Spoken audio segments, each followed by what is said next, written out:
좋습니다. 지난주 우리가 배웠던 것을 다시 한번 살피는 것으로 오늘 모임을 시작하도록 하겠습니다. 지난주에 가장 중요한 것은 1장 1절 아브라함과 다윗의 자손 예수 그리스도의 계보라 라고 얘기했는데 영어 성경은 이것이 거꾸로 순서가 되어 있다고 말씀을 드렸죠. 가장 중요한 것은 계보라는 단어였는데 이 계보라는 의미가 뭘까? 그냥 단순히 족보라는 것으로 우리가 이해하는 것보다도 이 계보라고 번역된 이 단어가 구약에서는 이 어떤 그 새로운 역사적인 전환의 때마다 이 어떤 그 족보들을 이야기하거나 심지어는 천지의 창조의 대략이 이러하니라라는 창세기의 2장의 말씀처럼 단순히 어떤 그 인간의 족보를 이야기하지 않고 어떤 그런 내용들을 설명하는 데 있어서도 이 단어를 사용했다고 그랬습니다. 그래서 이것은 어떤 역사적인 전환점 이런 때 이 단어를 사용하여서 설명하는데 그 새로운 역사가 시작된다라는 것에 대한 의미의 강조점으로 이 단어를 우리가 확인했고 새로운 역사의 시작, 역사의 전환 바로 그것은 다시 말씀드려서 예수 그리스도께서 이 땅에 오신 것은 역사적으로 굉장히 큰 전환점이다라는 것을 강조하기 위한 것이에요. 제가 그랬죠. 누구만 모른다고요? 인간들만 모르고 하늘의 천상의 존재들은 이걸 너무나 잘 알고 있어서 그죠? 놀랬다라고 말씀드렸잖아요. 그래서 예수님 오셨을 때 어떻게 했다고요? 천사들이 찬송을 했다고 했습니다. 그렇죠?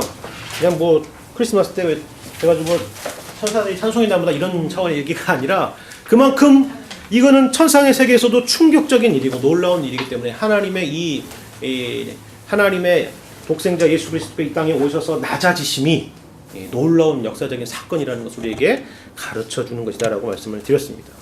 그래서 이것이 역사적인 큰 전환점이라는 것을 강조하기 위해서 여러분이 족보에 나타나는 특징을 보면 14이라는 단어가 3번에 반복해서 등장한다는 것을 말씀을 드렸죠. 14라는 것은 우리가 익숙하지 않고 사실 성경에서 7이라는 숫자는 익숙한데 7은 완전수니까.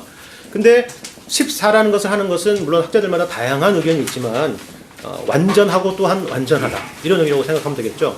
완전하고 또한 완전하며 그것이 3번 나왔어요. 완성이다. 아시겠죠? 그러니까 예수 그리스도께서 이 땅에 오셔서 뭔가를 완성하시고 완전케 하시러 오셨구나. 이런 것을 우리가 또 확인할 수가 있는 것이죠. 그리고 우리 족보에서 또 특징이 뭐였냐면 가장 강조되는 여러 인물 중에서 강조되는 인물은 아브라함도 물론 있지만 아브라함보다도 더 강조된 인물은 다윗이었다라는 것을 확인했습니다. 그것은 다윗이 과거의 이스라엘 역사에서 얼마나 훌륭한 인물이었다라는 것 때문에 강조되는 것이 아니라 여기 왕이라는 단어가 여러 유다의 열왕들이 등장하고 있지만 다윗에게만 왕이라는 이름을 쓰고 있죠. 그렇죠?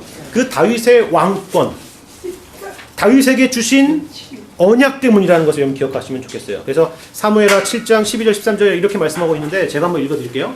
내 수완이 차서 내 조상들과 함께 누울 때에 내가 내 몸에서 내 씨를 누구의 후손으로 온다고요? 다윗의 후손. 내 몸에서 날 내 씨를 내 뒤에 세워서 그의 나라를 견고하게 하리라. 그는 내 이름을 위하여 집을 건축할 것이요 나는 그의 나라 왕위를 영원히 견고히 하게 하리라. 이렇게 했습니다. 언제까지요? 영원히. 이 다윗이 이것을 그 당시에 물론 이 말씀을 받았지만 우리가 이 말씀이 어떻게 이루어지고 성취되는 것을 보는 것만큼 충분히 이해하지는 못했겠죠. 그렇죠. 그러나 이것이 오늘 특별히 마태복음에서 다윗 왕을 강조하는 것은 바로 이 다윗에게 하셨던 하나님의 언약을 다시금 상기시키기 위한 것이라는 것입니다. 다윗의 위대함이나 다윗의 훌륭함이 목적이 아니었다는 사실을 기억하셔야 돼요. 왜요? 보세요. 다윗은 솔로몬을 낳았다는 것에 대해서 뭐라고 되어 있어요? 누구를 통해서? 우리아의 아내에게서 솔로몬을 낳았다 했잖아요. 왜? 다윗의 그 많은 이야기 중에 왜 우리아의 아내 이야기를 꼭 꼬집어서 해야 돼요? 다윗이 골리앗을 때려잡은 이야기를 하는 게 더 멋있잖아요. 아니면 다윗이 모든 대적을 물리치고 왕위에 오른 것을 한다든지 아니면 뭐 꼭 그런 정치적인 것이 아니라 할지라도 군사적인 것이 아니라 할지라도 다윗이 정말 하나님의 언약궤를 자신의 그 성에 다윗 성에 예루살렘 성에 모시는 그 다윗의 모습으로 등장할 수도 있는데 하필이면 우리아의 아내에게서 솔로몬을 낳았고 이것은 지금 다윗을 우리가 다윗의 한 개인의 인물로 보는 것이 아니라 다윗에게 하신 하나님의 언약에 초점을 두고 우리가 성경을 읽으라는 그런 것을 우리가 볼 수 있는 내용입니다. 그래서 마태복음을 읽을 때는 뭘 주목해야 되냐면 이 왕권 그리고 왕이라는 것은 우리가 이 하나님의 나라가 마태복음에서 굉장히 중요한 주제예요. 성경에서 사실 하나님의 나라라는 주제는 굉장히 큰 주제입니다. 근데 그 하나님의 나라를 마태복음에서는 그렇게 안 쓰고 뭐라고 쓴다고 했죠? 하늘나라, 천국이라고 했죠. 근데 이제 한국 사람들은 천국 하면 죽어서 가는 거라는 인식이 너무 강하게 박혀 있어가지고 사실은 잘 인식하지 못하게 될 때가 많아요. 이 부분에서 우리가 마태복음 공부하고 배우겠지만 하나님의 나라라는 것에 있어서 가장 중요한 건 뭘까요? 나라 하면 국민, 주권, 영토죠. 그렇죠. 근데 여기 벌써 이 국가의 3요소 얘기하면 벌써부터 이 소위 말해서 근대 이후에 이제 떠오르기 때문에 하는 건데 이 당시에 예수님 당시나 그 과거의 시대에 있어서 왕의 그러니까 그 나라라는 것에서 제일 중요한 건 뭐였겠어요? 통치죠. 통치. 또 특별히 왕의 통치. 그 의미에서의 또 다윗에 대한 관계점인데 이런 잘 보시면 우리가 주기도문 그죠? 주기도문에서 뭘 기도하죠? 나라이 임하옵시며. 저는 이거 뭐 주일학교나 중고등부 때까지 이게 무슨 말인지 하나도 모르면서 항상 암송하고 그랬어요. 나라가 임하옵시며도 아니고 나라이 임하옵시며니까 그래서 나라가 임한다는 게 뭘까? 하늘에서 나라가 떨어지나? 뭐 이런 생각이 들기도 하고 그 나라가 말씀하신 것처럼 통치입니다. 그죠? 그것을 꼭 기억하셔서 마태복음에서 그러면 예수님을 왕으로 그리는데 어떤 왕으로 묘사하고 있는가? 그러면 그 예수님이 왕 되신 예수님께서 통치하시는 그 나라는 어떤 곳인가? 그 나라의 백성은 어떤 백성인가? 이런 것을 여러분 꼭 마태복음을 읽으면서 주목을 하셔야 된다는 것을 이 족보에서부터 벌써 이미 설명하고 있다는 것입니다. 아시죠? 자, 그 다음에 이 족보에는 또 하나 우리가 그 여인이 4명이 등장한다고 그랬잖아요. 그죠? 근데 그 여인도 곳곳에 등장하는 것이 아니라 이 4절부터 6절까지 3절부터 6절까지 이 짧은 절 안에 4명의 여인이 등장한다는 것을 집중적으로 등장한다는 것을 우리가 확인했어요. 이 4명의 여인의 특징이 뭐라고 했어요? 공통점? 첫째, 여자다. 그렇죠? 뭐 여인이 여자지 그러면 남자겠네요, 그렇죠? 여자다 이게 중요한 거랬어요, 그죠? 그래서 이 복음이 이 예수님의 오심의 이 역사적인 놀라운 사건이 남자에게만 이 복음의 이 예수님의 오심이 영향이 있는 것이 아니라 누구에게도요? 여자에게도 있다. 당연한 얘기죠. 지금 이 시대에서는 그 얘기는 당연한 얘기인데 이 당시의 세계에서는 충격적인 얘기였다고 지금 말씀드렸잖아요. 그죠? 그래서 갈라디아서의 말씀에 사도 바울이 뭐라고 했죠? 그리스도 안에서 하나다. 누구랑? 남자나 여자나. 당연하죠. 왜 이 얘기를 했겠어요? 그 당시는 정말 남자와 여자는 큰 차이가 있죠. 그리고 종이나 자유인이나 유대인이나 헬라인이나 그리스도 안에서는 하나이다. 이렇게 말씀하시는 것도 이 맥락을 여러분 이해하시면 됩니다. 그 다음에 이방인이었으니 내 여인은 다. 자, 여러분이 한번 질문을 해보죠. 마태복음을 읽으면 마태복음은 유대인들에게 초점을 두었을까요? 이방인들에게 초점을 두었을까요? 유대인들이죠. 여러분 이거 뭐 기본적인 상식인데 그러면 마태복음은 유대인을 위한 복음서일까요? 유대인에 대해 더 초점을 두고 유대인이 더 이해할 수 있을 법한 그런 내용을 다루고 있지만 그렇지 않아요. 여러분 마태복음 1장에 이야기 나오지만 마태복음 28장을 마지막 장을 봐보세요. 무슨 얘기죠? 예수님의 지상명령. 제자를 삼으는데 누구를 제자를 삼으라고요? 모든 족속으로. 그렇죠. 벌써 놀랍잖아요. 그렇죠? 이게 유대인을 위한 1차적인 초점인 건 맞지만 이것이 유대인에게 국한된 것이 아니라 결국 모든 민족을 향한 복음이라는 것을 우리가 확인하는 것이죠. 그렇죠? 첫째는 로마서적 표현을 하자면 첫째는 유대인에게요. 또한 헬라인에게로다. 라는 것을 여러분이 확인하면 되겠습니다. 자, 그 다음에 이 다 이방인이라는 걸 말씀드렸고 다 정상적이지 못한 결혼 관계였다는 걸 확인했고 그러나 마지막으로 이러한 여인에도 불구하고 하나님의 은혜를 입은 자들이었다는 것을 확인하였습니다. 그건 단순히 우리가 인물 연구해가지고 이 사람이 이렇다 해서 뭐 은혜를 입었다 이런 것을 정리하자는 게 목적이 아니라 예수님의 오심이 이러한 것이구나. 새로운 세계가 되었다. 예수님이 오셔서 새로운 시대가 되었다는 것은 바로 이러한 시대구나. 은혜를 감히 구할 수 없는 자에게까지 주시는 은혜를 경험하는 그런 시대가 열리는구나라는 것을 우리는 이 족보의 내용을 통해서도 확인할 수가 있는 것입니다. 오늘은 그 족보에 이어서 후반부의 내용을 확인하겠습니다. 예수님의 출생 부분을 보겠습니다. 제가 여기 녹화한 걸 제가 집에서 보니까 완전 학원 강사 같더라고요. 그래서 저기 와이프도 왜 당신은 학원 강사처럼 가르쳐 이렇게 얘기를 하는데 습관이 됐죠. 아직 놀란 게 제가 최근에 메일을 받았어요. 무슨 메일을 받았냐면 저 모르는 분인데 목사님의 강도사고시 강의 파일이 아직도 돌아다니고 있습니다. 그런 거예요. 제가 자랑을 하는 게 아니라 여기 잘라주세요. 네. 아니, 그러니까 그게 뭐냐면 강도사 시험이라는 것은 단기간에 인텐시브하게 모여가지고 공부해가지고 시험을 봐야 되는 거거든요. 그때 이제 강의했던 거였어요. 그런데 그게 아직도 왜 돌아다니까? 강의가 탁월해서 돌아다니는 게 아니라 그죠, 진도에 쫓겨서. 그리고 빨리 이걸 단기간에 끝내야 된다는 그것 때문에 그렇습니다. 빨리 가는. 예, 중요하지 않느냐. 저희 말이 너무 빠르죠? 아니에요. 괜찮아요. 천천히 할까요? 아니에요. 예수님께서 예수님의 출생 넘어가겠습니다. 자, 16절을 보시면 이렇게 정리하고 있죠. 아까 그 1절하고 16절이 인클루지오 구조라고 되고 지난번에 말씀을 드렸는데, 자, 16절 한번 읽어보세요. 시작. 마리아 남편 요셉을 낳았으니 마리아에게서 그리스도라 칭하는 예수가 가시니라. 자, 제가 예수님의 출생에 대한 설명에 대해서 1장 16절과 1장 20절 사이의 긴장이라는 제목을 말씀을 드렸는데, 이것은 이거예요. 지금 우리가 16절을 읽었는데 예수님이 어떻게 나셨다고요? 누구에게서? 마리아에게서. 제가 이틀리체로 표시해놨죠? 거기 강의 안에 보시면 마리아에게서 나시니라. 하늘에서 떨어지신 것이 아니라 갑자기 하늘에서 이렇게 무슨 알이 떨어져 가지고 난 게 아니라 마리아에게서 나시니라. 이게 강조점이에요. 잘 기억하세요. 지금 우리가 마리아와 요셉에 대해서 잘 기억을 해야 돼요. 이 두 가지 생각합시다.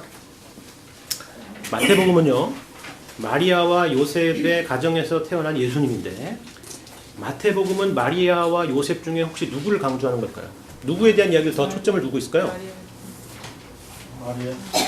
마리아도 맞지만 제가 지금 어떤 거랑 비교하고 싶으냐면 누가복음과 비교하고 싶어요. 그러니까 예수님의 특히 출생과 초창기에 대한 이야기가 등장하는 게 두 창장인데, 누가복음은 마리아에 대한 강조가 많을까요? 요셉에 대한 강조가 많을까요? 마리아. 마태복음 요셉. 그 근거는요? 족보. 예. 다 끝났습니다. 자, 제가 이제 마치겠습니다. 예, 끝났습니다. 이제 하산하셔도 되겠습니다. 그렇죠. 요셉을 강조한다는 것은 지금 방금 말씀드린 것처럼 요셉을 강조하신, 요셉과 마리아인데, 육친으로는 마리아에게서 태어난 것 같죠. 지금 마리아에게서 나시니라 했으니까. 근데 요셉을 강조하는 것은 요셉이 누구의 가문이어서? 다윗. 그죠? 그래서 보세요. 요셉을 어떻게 설명하고 있는지. 20절, 1장 20절 보세요. 자, 1장 20절 한번 읽어보겠습니다. 시작. 이 일을 생각할 때에 그의 사자가 현몽하여 이르되 다윗의 자손 요셉아, 내 아내 마리아 데려오기를 무서워하지 말라. 그에게 잉태된 자는 성령으로. 뭐라고 되어 있어요? 요셉? 다윗의 자손 요셉아입니다. 그럼 성경에서 요셉을 요셉을 대해서 더 초점을 두고 있는 것은 마태복음, 그죠? 마리아에 대해서 더 초점을 두고 있는 것은 누가복음, 그죠? 자, 그럼 마리아에게서 났다는 것은 어떤 걸 강조하기 위한 걸까요? 성령으로 잉태한 것. 그리고 또 육체로 나신 것. 예, 다 끝났습니다. 성령으로 나신 것. 그리고 육체로 나신 것. 이것을 강조하기 위한 것입니다. 예수님은 한 위격에 두 네이처가 있죠. 그죠? 신성과 인성입니다. 그러나 50대 50이라거나 혼합되었다라거나 그런 게 아니라 100% 인간이요 100% 하나님이라. 물론 100% 하나님이요 100% 인간이라. 그죠? 참 신과 참 사람이 되시려고. 기억하시죠? 찬송가. 그것입니다. 그러면 왜 예수님께서는 그러면 왜 이 두 가지를 다 기억해요? 물론 마태복음이나 누가복음이나 뭐 요셉에 대해서 설명 안 하거나 마리아에 대해서 설명 안 하는 것은 아니지만 우리 강조점을 생각해 볼 필요가 있는데, 제가 긴장이라 16절에 말씀드린 것처럼 마리아에게서 났다 그랬는데 20절은 보세요. 다윗의 자손 요셉아 말고 그 다음에 보면 그에게 잉태된 자는 성령으로 된 것이라 했습니다. 그렇죠? 이 두 가지의 긴장. 마리아에게서 났지만 또 성령으로 났다. 왜 예수님께서는 그러면 이것이 당시에 초대교회 당시에 굉장히 중요한 숙제였어요. 왜 예수님께서는 참 하나님이시며 참 인간으로 이 땅에 오셨을까? 정답은요. 어떻게 이걸 설명했어요? 그러면 예수님의 인간의 구성 성분은 어떻게 되는가? 과연 어떻게 그것이 가능한가? 물론 이제 안 믿는 사람들이야 제일 먼저 거부하는 것이 이거죠, 그죠? 성령으로 잉태된 것, 마리아의 그래서 성령으로 남자가 아니라 일반 보통 출생이 아니라 성령으로 잉태된 것을 제일 먼저 여러 가지 중에 뭐 다 안 믿지만 이것도 말이 안 되는 얘기 중에 하나죠. 일단 제끼는 것 중에 하나의 항목이 항상 그죠? 그러나 그것을 고민하고 생각하는 그 고민의 테이블에 딱 두고 왔을 때 여기에 대해서 굉장히 많은 교회 회의가 있었어요. 그래서 이 교회 지도자들이 소위 말해서 그 공의회라고 하는 공의회라고 아시죠? 그런 카운셀이 열려가지고 많은 교계의 지도자들이 이거에 대해서 어떻게 설명을 할까에 대해서 고민을 했습니다. 그래서 이단도 나오고, 그래서 어떤 이단이 나왔겠어요? 그분은 신성에 대한 강조의 이단이 나왔고, 그죠? 그건 인간이 아니었어. 그렇게 보였을 뿐이야. 아니면 반대로 뭐예요?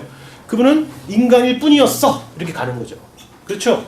그러나 그렇지 않다는 거예요. 지금 16절과 20절의 긴장은 그 어느 것에도, 그 어느 편도 들고 있지 않고요. 그 두 가지를 다 설명하고 있다는 걸 기억해요.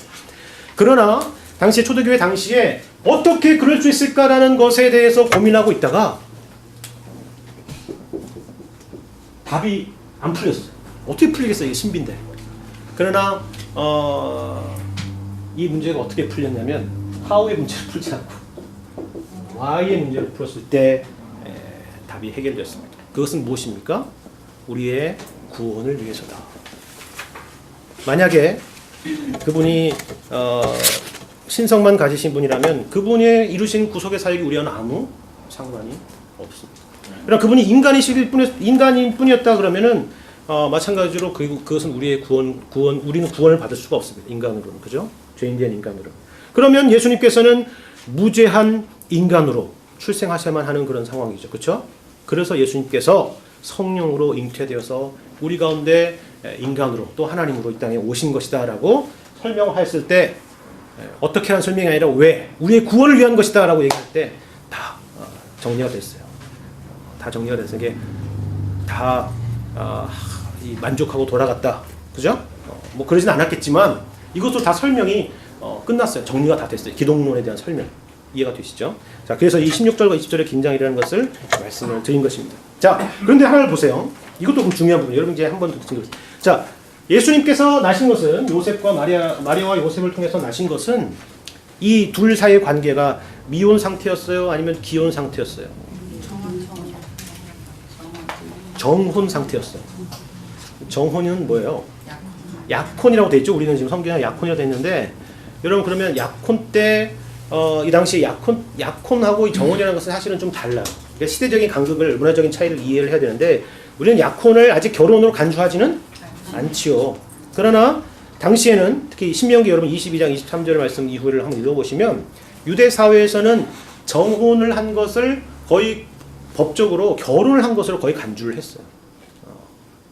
그것을 기억하시면 돼요. 그러면 이 정혼한 상태의 요셉과 마리아는 를 통해서 예수님이 나셨다는 것은 당연히 적법한 자식이 될 수 있었다는 것을 여러분이 이해를 하게 됐습니다. 적법한 것으로 인정받을 수 있는 근거가 성립이 된 거예요. 그러나 결혼을 하지 않고 한 것은 사람들 하여금 만약 결혼을 해가지고 만약 낳았다. 그러면 사람들이 예수님께서 성령으로 잉태된 것에 대해서 사람들은 아마 많은 의혹이 생겼겠죠. 그렇게 하지 않았다 할지라도 지금 뭐 예수님이 무슨 어쩌다 저쩌다 무슨 복음서가 나왔다 뭐 별 얘기가 많은데 그렇죠? 예수님은 정혼 상태에서 적법한 것으로 인정받을 수 있는 근거를 가지고 이 땅에서 태어나셨다라는 것을, 즉 요셉과 마리아의 적법한 자식이라는 신분을 획득하게 하기 위해서 그렇게 했다는 것을 우리가 이해할 필요가 있어요. 아까 말씀드린 것과 반복되는 건데 이것이 필요했던 이유는 그리스도는 다윗의 후손으로 태어나서 다윗에게 주신 영원한 왕권의 약속을 계승해야 되기 때문에 라고 말씀드렸습니다. 그러니까 정혼한 상태에서 낳았기 때문에 마리아만 관계되면 요셉의 자손이 아니죠. 그렇죠? 그죠? 그러니까 요셉과 마리아의 그 결혼한 상태에서 나와야 이 다윗의 후손이라는 것을 명확해지기 때문에 이런 부분에 대한 하나님의 역사적인 섭리를 우리가 또한 확인할 수가 있는 것입니다. 아까 말씀드린 것처럼 사무엘하 7장 12절에 뭐라고요? 내 몸에서 날 자가, 그죠? 그죠? 내 몸에서 날 내 씨를 내 뒤에 세울 것이다 라고 얘기한 그 약속 때문에 그렇습니다. 그러니까 이 요셉은 육체의 아버지는 아니었죠. 육체의 어머니는 마리아인 건 맞는데 그럼 요셉은 어떤 아버지였겠어요? 법적인 아버지, 또한 사회적인 아버지였습니다. 당시에 살았을 때 만약 이들이 정혼 관계가 아니었다 그러면 몰랐겠습니다. 사람들은 뭐 마리아가 나는 성령으로 잉태된 것이었어 이렇게 뭐 얘기하고 이렇게 했을지 않을지 모르겠지만 사람들은 다 이 아이가 누구의 아버지가 누구라고 다 생각했겠어요. 그 당시에 요셉이라고 생각한 거죠. 이해가 됐어요? 뭘 얘기하려다가 지금 까먹었는데 요셉의 아버지가 생각했죠. 그리고 뭘 생각했어요? 이 자식들이 결혼도 안 하고 그러니까 결혼식을 올리기 전에 소위 말해서 정혼한 상태에서 자녀를 가졌구나라고 생각했겠죠. 이해가 되세요? 근데 요셉의 입장에서는 사실은 그것을 기대하고 원하는 것도 아니었는데 이것을 받아들였다는 것은 그런 요셉이 이런 사회적인 문화적인 그 책임을 졌다는 것을 확인할 수가 있는 것입니다. 본문을 통해서. 그래, 내 아들이 맞다라고 이야기할 수 있었다는 것을 확인하죠. 그거 지위를 안 그랬으면 예수님은 사생아가 되었을 테니까. 그렇죠? 그래서 그 지위를 요셉이 제공했다는 걸 우리가 확인할 수가 있는 것이에요. 그래서 법적으로 요셉의 호적에 바로 이 예수님을 올리게 될 수 있었던 것입니다. 자, 세 번째 내용을 보세요. 의로운 요셉이라는 것인데, 의로운 요셉. 마태복음에서는 이 의롭다라는 것을 많이 등장하는데, 어떨 때 이 의롭다라는 표현을 많이 쓰냐면, 나중에 여러분이 마태복음 읽으면서 의라는 것을 펼 때, 디카이오스라고 하는 이 헬라어에서 나오는 건데, 율법에 바로 서 있다라는 것을 두고 이 의롭다라는 표현을 써요. 보세요. 그런데 이 요셉을 평가하는 그 말씀이 어디 있죠? 자, 19절 보세요. 19절 한번 읽어보세요. 시작. 그 남편을 의로운 사람이라 그를 드러내지 아니하고 하나님이 그거자 하시라. 예, 요셉을 의로운 사람이라고 했어요. 여러분, 의로운 사람이라고 했을 때 우리가 느꼈던 건 어떤 거예요? 뭔가 이렇게 그 날카롭고 분명한 이런 느낌이 와요? 아니면 뭔가 따뜻하고 인정심 많은 그런 느낌이 와요? 좀 바보스럽다. 바보스럽다는 느낌이 와요. 따뜻한 느낌? 다 덮어두는 거? 근데 재밌는 거 제가 한글 번역에서도 보니까 이 공동 번역에 보면 남편 요셉은 법대로 사는 사람이라 이렇게 번역한 것도 있어요. 그리고 현대어 번역도 원칙대로만 사는 사람이라라고 있어요. 이걸 여러분 이제 고민을 하셔야 돼요. 이 고민은 여러분만 하는 고민이 아니라 로마서 1장 17절 제가 적어놨어요. 복음에는 뭐가 나타났다고 되어 있어요? 하나님의 의가 나타났다. 이게 무슨 말이에요? 여러분 이 질문을 가지고 젊은 시절을 다 보낸 사람이 있어요. 누굴까요? 마틴 루터였습니다. 종교개혁. 우리가 11월 되면 종교개혁 주일을 갖죠. 저희 교회도.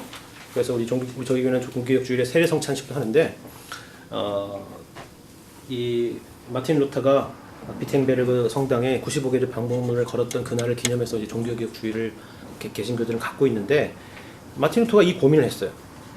하나님의 의가 너무 무섭고 싫었어요. 왜냐하면 이 의라는 것은 방금 얘기한 것처럼 법대로, 원칙대로 하나님의 율법이 나를 찌르니까 이거 뭐 수도사가 되고 뭐 온갖 고행을 하고 막 바늘로 몸을 찌르고 막 생각을 막 흐트리고 막 해도 자유를 얻어요, 못 얻어요? 근데 더 충격적인 것은 로마서 1장 17절 보니까 복음에 하나님의 의가 나타났대요.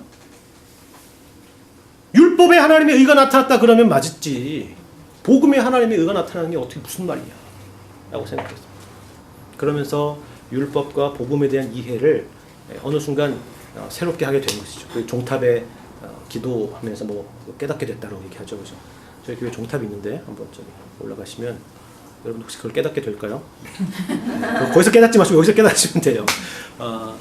율법이 우리는 그런 요소만 있는 줄 알았어요. 우리를 찌르고 우리를 정죄하고 우리를 법정에 세워서 우리를 무너뜨리는 어떤 그런 걸로. 그래서 그 누가 서리요?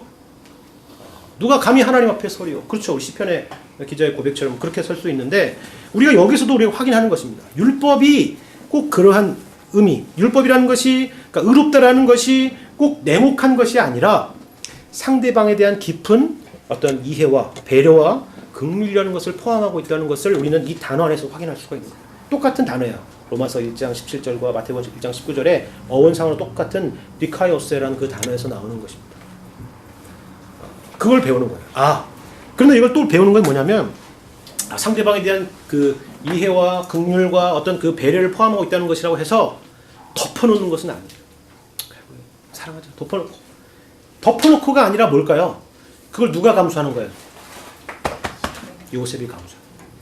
그 사회적인 지탄이랄지 난 어떻게 하필이면 결혼했는데 이런 일이 생겼을까? 라는 그 스스로에 대한 그런 모든 것을 비롯해서 그 모든 것을 마리아에게 뒤집어 쓰지 않고 그걸 어떻게 해요? 그걸 테이크오버하는 거죠. 자, 그러면 복음에는 하나님의 의가 나타났다는 것도 여러분이 생각하셔야 돼요. 우리는 이렇게 생각해요. 여러분, 복음은 공짜예요? 아니면 공로예요? 공짜예요? 공로예요? 공짜죠. 우리한테는 공짜죠. 여러분, 세상에서 제일 비싼 게 뭐냐면 공짜예요. 여러분 겁나지 않으세요? free 이렇게 나오면 와 너무 싸다 좋다 이렇게 생각하세요? 또 뭘 또 속이려고 이렇게 문자가 있을까 생각하잖아요. 세상은 다 그렇죠, 그죠? 우리도 구원이라는 것을 공짜로 얻었어요. 근데 공짜가 아니었어요. 누가 그걸 다 지불한 거예요? 예수님께서 다 지불하고 치우셨기 때문에 우리에게 공짜인 거지. 예수님께서 안 그러면 하나님은 정말 괴팍한 분 아니에요. 그 죄인에 대해서 막 진노하시고 모두 지옥불로 멸하실 그런 하나님이시다가 갑자기 어느 순간 예수님을 보내시더니 됐다 덮자 이제 사랑할 거야. 과거에는 그랬지만 이제 사랑하겠어. 말이 돼요? 그런 하나님이라면 우리가 어떻게 믿을 수가 있겠어요? 일관적이지 않은데. 그럼 언제 사랑하자 이러다가 또 그 다음날 진노하시면 어떡해요? 불안해가지고 어떻게 살겠어요? 그렇죠? 그렇지 않다는 거예요. 하나님은 언제나 공의로우신 분이신데 그 공의, 그 의로움이라는 것에 우리가 모르는 요소가 포함되어 있다는 거예요. 하나님은 그 책임, 그 죄에 대한 우리의 잘못, 우리의 허물, 우리의 죄에 대한 그 모든 것들을 당신께서 책임지시겠다는 거예요. 그리고 우리에게는 구원을 주시고 영생을 주시겠다는 거죠. 그런 의미에서 의로운 것이고 그런 의미에서 복음에는 하나님의 의가 나타났다라고 사도 바울이 우리에게 얘기를 해주고 있는 것입니다. 물론 여기에 대해서는 더 많은 얘기를 할 수 있겠지만 이 부분을 우리가 이제 마태복음에서 의라는 부분이 나오면 이 부분에 대해서 한번 주목해서 봐야 되겠다라고 생각하시면 좋을 것 같습니다. 자, 예수라는 의미를 보겠습니다. 예수. 자, 예수님의 이름은 예수님 이름 뭐죠? 예수님의 이름은 예수죠. 그렇죠. 퍼스트 네임은 예수고 라스트 네임은 그리스도인가요? 아니에요. 절대 그렇게 하지 마세요. 예수 그리스도는 그런 의미가 아니라 예수는 그리스도다 이런 의미예요. 그렇죠? 예수는 메시아다. 예수는 크리스토스, 메사야, 기름 부음을 받은 자다 이런 의미입니다. 근데 특별히 이 예수라는 이름을 지으라고 말씀하신 이유가 있어요. 마태복음 1장 21절 한번 읽어보겠습니다. 시작. 아들을 낳으니 이름을 예수라 하라. 이는 그가 자기 백성을 그들의 죄에서 구원할 자이심이라 하니라. 예수는 그 당시에도 그렇고 이 예수라는 이름은 정말 많았어요. 예수와도 그렇고 여호수아도 사실 예수잖아요. 그렇죠? 구원자라는 의미예요. 구원자. 근데 중요한 것은 구원자인데 무엇으로부터의 구원이냐.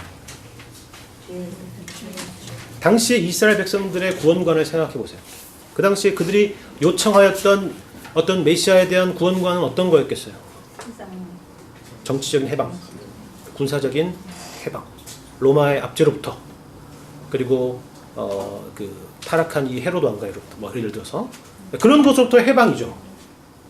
죄로부터의 구원이요? 그러니까 충돌이 오는 거예요. 메시아권에 있어서. 그렇죠? 왜냐하면 예수님께서 메시아라고 얘기하니까 사람들이 그것을 인정할 수 없는 거죠. 왜? 그 메시아라면 바로 이런 정치적인 군사적인 구원을 허락해야 되는 그런 그 억압으로부터 해방해야 되는 그 메시아적인 구원관을 가지고 있었기 때문에 그렇습니다. 그렇다면 제가 질문을 드립니다. 이것은 그러면 죄로부터의 구원이라는 것과는 전혀 다른 것인가? 이런 정치적인 군사적인 구원을 소망했던 그들의 소망이라는 것이 그러면 이 죄로부터로 구원이라는 것과 전혀 다른 카테고리인가? 라는 것을 우리가 생각해 볼 필요가 있어요. 꼭 그렇지는 않다는 걸 보세요. 여러분 그 사사기에 보면 하나님의 구원을 소원하죠. 그래서 사사들이 하나님께서 사사를 세우셔서 그들을 구원하는데 죄로부터의 구원이 아니라 뭐였어요? 항상 그 가나안 족속들의 그런 압제로부터의 해방이었잖아요. 군사적인 해방이었잖아요. 그러나 더 근본적으로 가보세요. 그 사사기의 근본적으로. 그것이 단순히 그들이 그러면 그 가나안 족속들의 그런 공격을 받았던 것이 근본적인 원인이 뭐였어요? 이스라엘 백성들의 죄악 때문에, 불순종. 그런 죄악 때문이었다는 걸 알 수 있잖아요. 그래서 예수님께서 오신 것은 분명히 죄로부터의 구원이지만 인간의 결국 이스라엘의 모든 불행과 이 모든 고통의 근본적인 원인 이것을 제거하러 그것으로부터 우리를 해방시키라. 그래서 가장 근본적으로 가장 완전한 해방을 우리에게 주시기 위해서 오셨다는 것을 우리에게 가르쳐 주신다라는 것입니다. 2장으로 넘어가겠습니다. 시간이 이래가지고 또 2장도 다 못 끝날 수도 있겠어요. 그죠? 동방박사가 등장 2장은 그죠? 자, 2장 1절에 한번 보면 헤로드 왕 때에 예수께서 유대 베들레헴에 나서 나심에 동방으로부터 박사들이 예루살렘에 이르러 말하되. 동방박사는 사자성어잖아요. 동방박사를 생각해요. 동방에서부터 온 박사들, 그죠? 어떤 사람들일까요? 제가 여기 적어놨는데 당시 고대 근동 문화에서 이들은 보통 박수라는 것은 사전적으로 의미하면 남자 무당을 얘기하는데, 그러니까 우리가 보는 어떤 그런 샤머니즘적인 무당이라기보다는 그 당시에는 이 뭐랄까요?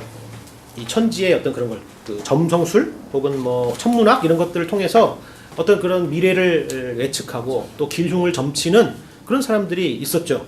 그런데 우리가 지금 생각하면 그 사람들은 완전 그 사회에서 어떤 그 높은 층이 아니고, 그죠? 항상 어두운 데 있잖아요.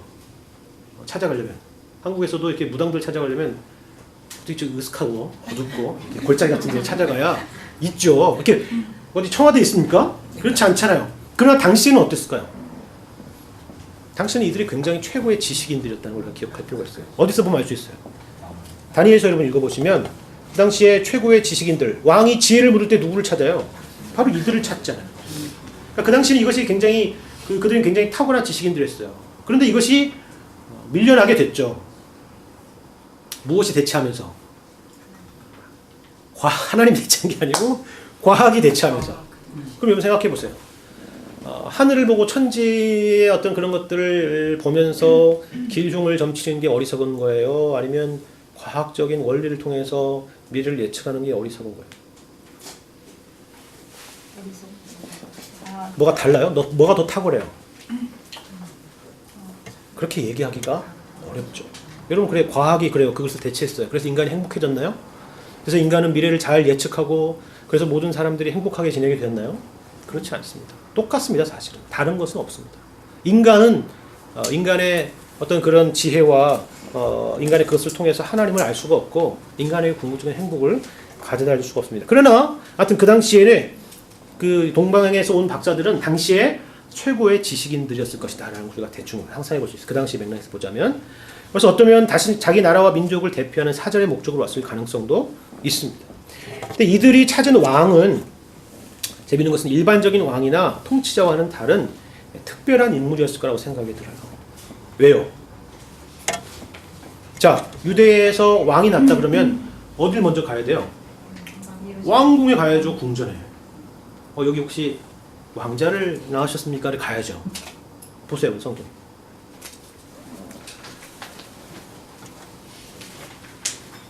자, 2장 1절에 헤로드 왕 때에 예수께서 유다 베들레헴에서 나심에 동방부터 박사들이 예루살렘에 이르러 말하되 유대인으로 왕으로 나신 이가 어디 계시냐? 우리가 동방에서 그의 별을 보고 그에게 경배하러 왔노라 하니 헤로드 왕과 온 예루살렘이 듣고 소동한지라 했습니다. 이들이 지금 헤로드 왕을 당장 찾아갔다는 것이 아니라는 것을 확인할 수 있는 것은 뭐냐면 7절 보시면 알 수 있어요. 이에 헤롯이 가만히 박사들을 불러 별이 나타난 때를 자세히 물었다.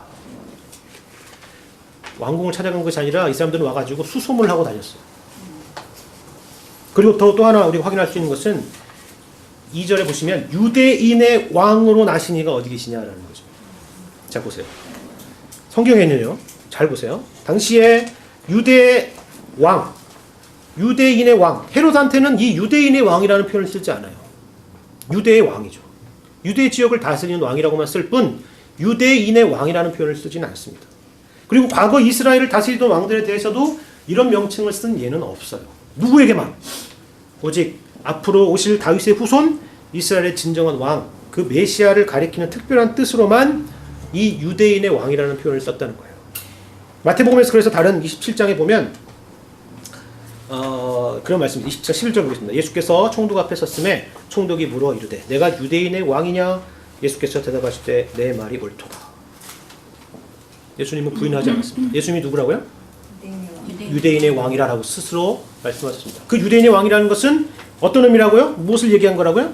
나가 바로 구약에 예언되었던 다윗의 후손 이스라엘의 진정한 왕 메시아다 라고 얘기하는 것을 의미하는 것입니다. 자, 그런데 그 왕이 지금 27장을 보시면 아시겠지만 왜 이런 수모를 겪고 있을까요? 그것이 여러분 또 마태복음 읽으면서 읽어야 될 숙제입니다. 그렇죠? 유대인의 왕이라고 앞으로 올 다윗의 후손, 이스라엘의 진정한 왕 메시아라는 그분이 왜 이런 수모와 순환을 당하고 있을까? 그러면서 당당하게 유대인의 왕이다 라고 얘기하셨을까? 유대인의 왕의 특징은 무엇일까? 그 메시아는 어떤 분일까? 라는 것을 여러분이 생각하셔야 된다는 것입니다. 그건 다음에 일단 보시고 살펴보도록 하겠습니다. 네 번째요. 이런 메시아의 출생에 대해서 동방에 사는 이 박사들은 어떻게 알게 됐을까 하는 거예요. 이들이 당연히 점성술을 하는 사람들이었으니까 별을 보고 왔다 그러니까, 그죠? 별을 보고 왔으니까 아마 점성술을 통해서 왔다고 할 수 있겠죠. 뭐 여러 천문학자들이 연구하기를 이 당시에 어떤 그런 천문학적인 어떤 그런 어떤 이변이나 이런 게 있었을까라고 했을 때 뭐 그렇게 뭐 연구한 분도 계시는데, 그러나 보시면 장차 유대인으로 왕으로 오실 메시아에 대한 구체적인 내용은 단순히 점성술을 통해서 알 수 있을 만한 내용은 아니었겠죠. 분명히 어떤 선지자들을 통하여 주신 하나님의 계시가 아니면 깨달을 수 없는 그런 내용들이었단 말이에요. 그렇죠? 그러니까 말씀드린 거죠. 그럼 어떻게 알았을까요?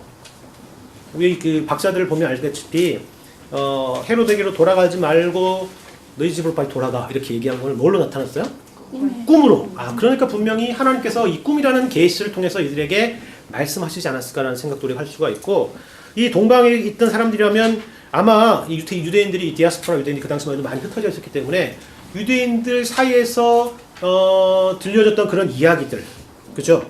성경에 대한 이야기들, 메시아에 대한 예언들에 대한 이야기들을 아마 기억하고 듣지 않았을까? 이런 여러 가지들이 어떤 복합적으로 작용하지 않았을까라는 것을 우리가 상상해 볼 수도 있는 것입니다.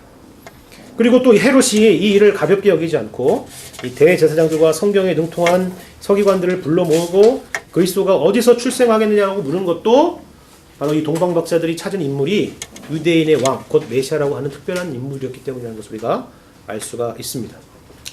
그들이 별을 보고 기뻐했던 것은 그래서 단지 그들을 인도한 별을 다시 보게 돼서만은 아니고 이방인임에도 불구하고 이 동방의 박사들은 그들에게 알리신 이스라엘이 메시아를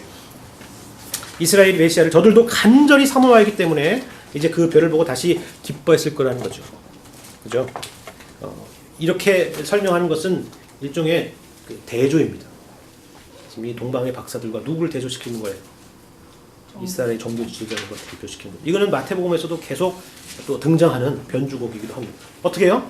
누가 그러면 이 왕께 경배하는가? 성경에 능통했던 이 이스라엘의 종교 지도자였는가? 정확히 찾아냈잖아요. 미가서 말씀을 찾아서. 베들레헴입니다. 그랬어요. 경배하러 갔어요? 그러나 이 이방인들은 어떻게 했어요? 경배하러 갔는. 그죠? 8절에 마지막에 보면 그 경배라는 단어가 등장하고 헤롯의 입술로. 그리고 11절에 보면 아기께 경배하고 했습니다. 지식을 많이 가진다고 해서 예수님을 경배할 수 있는 것, 하나님이 누구신가를 알 수 있는 것은 아니라는 것을 우리가 또한 볼 수가 있습니다. 아까 말씀드린 것처럼 마태복음은 특히 유대인들에게 초점을 두었느냐 이방인들에게 초점을 두느냐 말씀을 드렸는데 1차적으로는 유대인이겠죠. 그렇죠? 그러나 그 유대인들에게 이런 내용들을 보게 되면 마음이 어떤 마음이 들 것 같아요? 좀 이렇게 화가 나겠죠. 질투도 나고, 그죠? 그 로마서 여러분 말씀을 읽어보신 것처럼 그 이유는 결국 초점은 유대인이기 때문에 그래요. 아시겠어요? 무슨 말씀인지 아시겠죠? 이방인, 그러니까 유대인들로 하여금 이제 시기나게 되는 거죠. 그렇죠? 그래서 뭘 일깨우는 거예요? 유대인들을 일깨우려고 하는 것입니다. 왜요? 그들은 유대인들은 아직도 그 자만심에 빠져 있으니까. 자신은 하나님의 백성이라고 그냥 스스로 인식하고 있었으니까. 그죠? 여러분 요나서의 메시지를 통해서 확인하는 것도 사실 이와 마찬가지인데 어떤 그런 부분. 그래서 여기서 우리가 친이방적인 요소와 반유대적인 요소를 보여주고 있습니다. 그러나 그것이 꼭 이방인들에서 얘기하기 위해서 얘기하는 것이 아니라 유대인들에게 예수님의 오심이 어떤 의미인가를 더 자극하여 설명하기 위해서 또한 이 부분에 대한 기사를 또 잘 설명하고 있다는 것을 확인할 수가 있습니다. 그리고 이 장에 계속 보면 예수님께서 지리적으로 이동하신 내용들이 등장하는데 여러분의 상식, 여러분의 기억 한번 상상해 보겠습니다. 이 장에는 예수님의 지리적인 이동이 등장하는데 여러분 아시죠? 여기 한번 답을 해보세요. 자, 출생, 그 다음에 피난, 그 다음에 정착.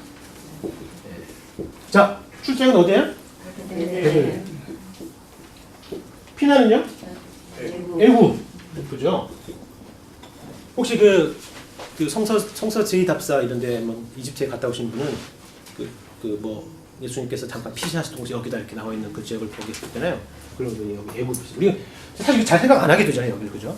여기 피신해 있다가 정착한 곳은 다시 베들레헴이 아니고 나사렛입니다. 자, 이걸 마태복음 2장에서는 의도적으로 설명하고 있어요. 의도적으로. 이걸 의도적으로 설명했다는 이유는 그 근거는 뭐냐? 이 각각의 그 설명에 구약의 이것이 성취라는 것을 다 설명하고 있어요. 이건 의도적입니다. 그리고 강조하기 위한 거죠. 왜? 왜 이걸 강조했을까? 이사를 두 번 했던 것뿐인데 이게 뭐 이렇게 중요한 건가? 라는 걸 우리가 생각하겠죠. 그죠? 아주 중요한 의미가 있습니다. 마치 우리가 족보에서 예수님의 오심의 의미가 무엇인가를 확인하여서 놀랐듯이 이것을 통해서도 예수님의 오심이 무엇인가를 또한 설명하고 있다는 것을 여러분이 확인할 수가 있습니다. 그래서 직접을 인용하는데 미가서 5장 2절, 그죠? 출생에 대해서는, 그리고 애굽으로 피신한 것에 대해서는 호세아서와 예레미야서, 그리고 돌아와서 정착하게 된 것에 대해서는 물음표를 뒀어요. 왜냐하면 직접 인용이라는 것처럼 보이는데 아니에요. 이게 무슨 말이냐면 보겠습니다. 이걸 설명하기 전에, 자, 그만큼 이것은 중요한 거예요. 구약에서의 약속이 성취되는 것을 보여주는 중요한 내용이라는 것을 여러분이 기억하시고, 그러면 왜 이것을 굳이 설명하였을까? 특별히 이 나사렛이라는 것. 이것은 예수님이 누구신가에 대한 질문에 대한 어떤 답변적인 측면, 다시 말하면 변증적인 측면의 목적이 있습니다. 그게 무슨 말이냐면, 우리 요한복음 한번 제가 제가 강의 안에 뒀는데, 한번 요한복음 7장 말씀을 보세요. 그 당시에 어떤 예수님에 대한 메시아적인 논쟁거리가 있었는 걸 한번 보세요. 요한복음, 아니요, 강의 안에 있어요. 강의 안에. 성경 안 찾으셔도 되고, 요한복음 7장 40절부터 43절인데 제가 한번 읽겠습니다. 이 말씀을 들은 무리 중에서 어떤 사람은 이 사람이 참으로 그 선지자라 하며, 어떤 사람은 그리스도라 하며, 어떤 이들은 그리스도가 어찌 갈릴리에서 나오겠느냐. 성경이 이르기를 그리스도는 다윗의 씨로 또 다윗에 살던 마을 베들레헴에서 나오리라 하지 아니하느냐. 그렇잖아요. 미가서에서 본 것처럼. 예수로 말미암아 무리 중에서 쟁론이 되었다라고 얘기합니다. 복음서는 당연히 예수님에 대한 이야기가 등장하니까 우리가 그렇지만 사람들이 나를 누구라 하느냐, 우리 마태복음 나중에 보겠지만 예수님이 누구신가에 대한 설명, 그것의 어떤 그런 변증적인 설명이 등장하는데, 분명히 다윗의 후손이면 어디서 나와야 된다고요? 베들레헴에서 나오고 베들레헴에서 자란다라는 생각을 갖게 되는 거죠. 근데 예수님이 어디서 나셨어요? 아니, 어디서 사셨어요? 나사렛이라는 동네에 사셨다고. 여기 갈릴리에서 나오겠느냐면 나사렛 동네가 갈릴리거든요. 갈릴리 나사렛. 아시겠죠? 이것이 쟁론되었다는 것입니다. 그래서 이 마태복음에서는 왜 예수님께서 이 베들레헴에서 태어나셨지만 나사렛에서 자라셨는가에 대한 설명을 하고, 동시에 그것이 구약에 분명히 예언되었다는 것을 확증하기 위해서 이 내용을 설명하고 있다는 것을 기억하시면 좋겠습니다. 애굽으로 피신한 것은 호세아 11장 1절인데 간단하게 여러분 읽어보시면, 제가 내와 있는 내용을 읽어보시면 알겠지만, 호세아서를 11장은 사실 읽어봐야 되겠지만, 애굽에서 내 아들을 불렀다, 애굽으로부터 내 아들을 불렀다 라는 것은 여러분 딱 뭐가 연상이 돼요? 바로 무슨 사건? 모세의 출애굽 사건이 연상이 되잖아요. 그렇죠? 그것을 연상하는 거예요. 예수님이 오심이 지금 이 출애굽의 사건과 관련이 있구나. 즉 이스라엘 백성을 아까 죄로부터 구원할 자이심이라 했잖아요. 그죠? 이스라엘 백성을 구원할 분이시구나. 애굽에 압제되어 살던 이스라엘 백성들에게 주신 그 구원과 같은 그 일을 가장 온전하게 하실 그분이시구나 라는 것을 설명을 해주는 거죠. 이게 단순히 그냥 피신했다가 돌아온 것이 아니라 이 자체만으로도 하나의 큰 메시지를 주고 있다는 것입니다. 그래서 여러분 그것을 이해하려면 이 호세아서 11장 말씀을 읽어보면 잘 알 수가 있어요. 하나만 말씀을 드리면, 자, 호세아서 11장 5절에 보면 이런 말씀이 있어요. 그들은 애굽 땅으로 되돌아가지 못하겠거늘 내게 돌아오기를 싫어하니 아수르 사람이 그 임금이 될 것이라. 호세아는 여러분 아다시피 북이스라엘에서 살동하던 선지자였으니까 말씀한 건데, 이 말은 무슨 말이냐면 너희가 내게 돌아오기를 싫어하니 너희가 애굽 땅으로 다시 돌아가지 않겠으며 아수르 사람이 그 임금이 되지 않겠느냐, 이런 것이에요. 직역을 하면 이들이 패역하고 이들이 하나님 앞에 범죄한 그것에 대해서 하나님께서 그 평가하는 것을 뭐라고 얘기하냐면, 그래서 그들에게 내려진 징계에 대해서 너희가 다시 애굽 땅으로 다시 돌아가겠구나라고 얘기하는 겁니다. 성경은요 이렇게 그 대구법을 많이 쓰는데, 너희가 애굽 땅으로 돌아가겠으니까 북이스라엘이 어디에 의해서 망했죠? 아수르죠. 근데 왜 애굽이에요? 애굽으로 갔나? 그런 의미가 아니라 제가 대구법이라고 말씀드린 것은 그 뒤에 부연 설명이 그 얘기예요. 아수르 사람이 그 임금이 되지 않겠느냐 그래요. 아수르로 가겠다라는 것을 얘기를 좀 애굽 땅으로 다시 돌아가겠다라는 얘기를 좀 표현하는 것 같은 것인데, 이만큼 이스라엘 백성이 패역했다는 얘기예요. 왜요? 자, 구원이라는 것은 초애국적인 표현을 하자면 애굽에서 홍해를 건너 가나안으로 들어가는 건데, 지금 다 어디로 가고 있다고요? 지금 역행하고 있잖아요. 지금 구원이 완전 취소한 뒤에 다시 돌아가는 거 아니에요? 그렇죠? 이게 무슨 말씀인지 알겠죠? 이거예요, 이거. 호세아서에서는 지금 이걸 특별히 더 강조하고, 여러분 특히 그 엘리야 선지자가 그 갈멜산에서 바울 선지자와 대결한 이후에 지난번에 구약 개론 시간에도 여러분들 공부를 했었는데, 그가 돌아간 행적들을 다시 돌아봐 살피면 그 어디까지 돌아가면 호렙산까지 간 거예요. 호렙산까지. 그죠? 도망가는 게 호렙산까지 도망갔을까요? 거기도 사실 의미가 있어요. 거꾸로 가는 거예요, 거꾸로. 너희 구원이 지금 취소라는 거예요, 취소. 지금 역행하고 있다는 거예요. 너희는 더 이상 내 백성이 아니라고. 호세아에서 나오잖아요. 노함이, 그죠? 내 백성이 아니라. 그런 상황이에요. 이런 상황에서 하나님께서 뭐라고 얘기하고 있어요? 11장 8절, 세 절만 더, 호세아 11장 8절, 세 절만 더 가면 뭐라고 돼 있죠? 에브라임이여 내가 어찌 너를 놓겠느냐? 이스라엘이여 내가 어찌 너를 버리겠느냐? 내가 어찌 너를 아드마같이 놓겠느냐? 어찌 너를 스보임같이 두겠느냐? 내 마음이 내 속에서 돌이켜 나의 긍휼이 불붙듯 하는도다. 이게 하나님이에요. 끝이야. 그랬는데 지금 뭐 하고 있어요? 내가 어찌 그러겠느냐? 여러분 이게 부모님 마음 아니에요? 잘못한 자녀를 두고 하는 징계와 사랑, 그죠? 그렇죠. 어찌 그럴 수 있겠느냐라고 얘기하는 거예요. 지금 이것에 이러한 주님의 마음이 온전히 드러나게 된 것이 누구에게 나타나는 거예요? 예수 그리스도. 이게 그거예요. 요한복음 1장에서 얘기한 것이. 말씀이 육신이 되어 우리 가운데 거하시니 우리가 그의 영광을 보니 아버지의 독생자의 영광이요 은혜와 진리가 충만하더라. 바로 예수님의 오심이 하나님께서 구약에서 그토록 우리에게 말씀하시고자 하는 그 메시지의 축약본이다라고 얘기해요. 말씀이 육신이 되어 우리 가운데 거하시니 우리가 그의 영광을 보니 아버지의 독생자의 영광이라는 것입니다. 아니 이런 다시 애굽 땅으로 돌아가겠다고 하는 이 패역한 이스라엘 백성을 향하여 내가 어찌 그러겠느냐?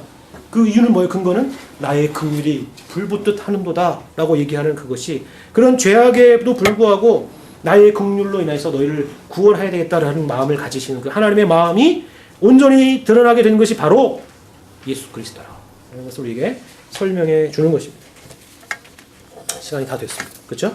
마지막에 갈릴리 나사렛으로 오는 돌아오심인데, 여러분에게 하나의 질문은 구약에 나사렛이라는 이름이 있는지 한번 찾아보세요. 나사렛이라는 지명이 구약에 등장하는지. 왜냐하면 이 나사렛으로 다시 돌아온 사건이에요. 베들레헴으로 돌아오지 않고 나사렛으로 갔어요. 물론 그거는 정치적인 이유, 생존적인 이유 때문에 그래요. 왜냐하면 22절에 보니까 아켈라오가 그의 아버지 헤롯을 이어 유대 인근의 됨을 듣고 거기로 가기를 무서워하더니 꿈에 지시하심을 받아 갈릴리 지방으로 떠나가 나사렛이라는 동네에 가서 산다.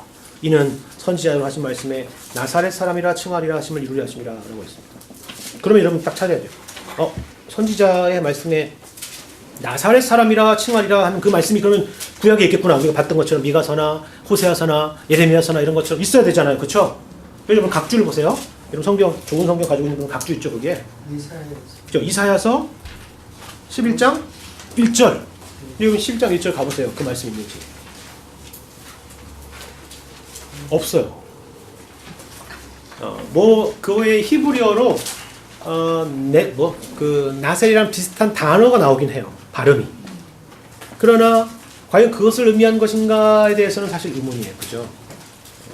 그러면 무엇을 근거로 선지자로 하신 말씀에 나사시한 사람이라 칭하리라 하심을 너희가 이루려 하심이라 라고 했을까요? 이렇게 볼드하게 구약에 아무리 뒤집어도 사실 이것이 정확히 딱 떨어진 그 말씀이 없는 것 같은데 고민을 해보십시오. 아시겠죠? 예, 그것에 대해서 다음 주에 잠깐 설명을 드리고 이어서 3장과 4장에 대해서 이야기를 하도록 하겠습니다. 기도하겠습니다. 하나님 감사합니다. 예수님께서 이 땅에 오심에 대하여 우리가 다 알 수 없지만 하나님의 말씀을 통하여 그 의미를 확인합니다. 주여, 참으로 주님의 긍휼이 아니면 우리가 하나님의 백성 될 수 없고 하나님의 자녀가 될 수 없음을 말씀을 통하여 확인합니다. 우리의 잘남으로 인해서 우리 하나님의 백성 된 것이 아니라 하나님의 긍휼에 의하여 우리가 하나님의 백성 되며 주님의 자녀 된 것을 우리가 확인하였습니다. 바로 예수 그리스도 오심이 그것을 보이시고 나타낸 것임을 우리가 말씀을 통하여 확인하였습니다. 그 은혜에 깊이 감사하며 주님께 찬양하는 저희들의 삶이 되도록 인도하여 주옵소서. 감사드리며 예수님의 이름으로 기도합니다. 아멘.